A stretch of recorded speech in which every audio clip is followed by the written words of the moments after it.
nightmare of giving a talk like this one. So I come and I say, look, the world's very pragmatic, and you know, people are doing sensible things, and they're doing it by consensus, and it's all okay, and in fact, the EU doesn't have that much power. And I've given this talk, for example, in front of an audience that included a British Eurosceptic MEP and an Italian member of the Commission, to take the stereotypical extremes of the spectrum.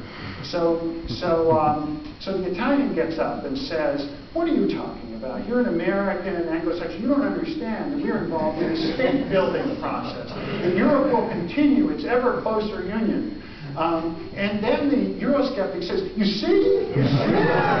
You know? Now, the truth of Europe is this, okay, that there is, 5% of the people who are the Eurosceptic extreme, even the British Eurosceptics, don't dare say they should pull out of the European Union, right? In fact, they don't have any problem with the status quo except for this, that, and other small thing, right? It's all futuristic, and most of it is just political opportunism, right?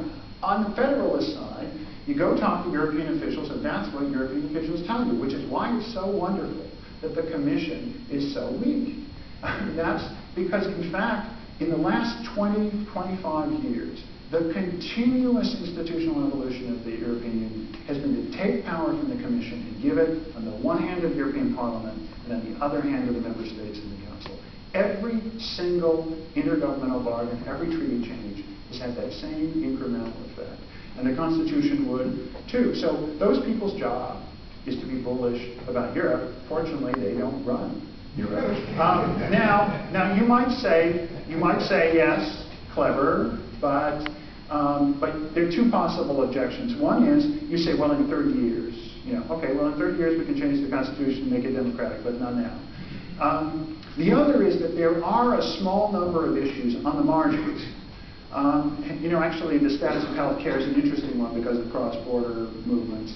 The Services Directive, agriculture sometimes, that are salient political issues to some people. Now, most of them are salient to interest groups or affected parties, not to the population as a whole. And in fact, those people have plenty of opportunity to affect the policy, too much so, most economists would say, in an area like agriculture. But the Services Directive is interesting. Now, this was a directive about the free movement of labor to provide services. And the initial draft of that was very radical and said there should be free movement. And of course, the Social Democrats and unions didn't want that, and they stopped it. Right? I mean, it is a pretty weak document. Now, most people who think in public policy terms say, wouldn't it be great if we had a better services directive? But in fact, the democratic process won out. Those people were easily, actually, able to limit European Union regulation.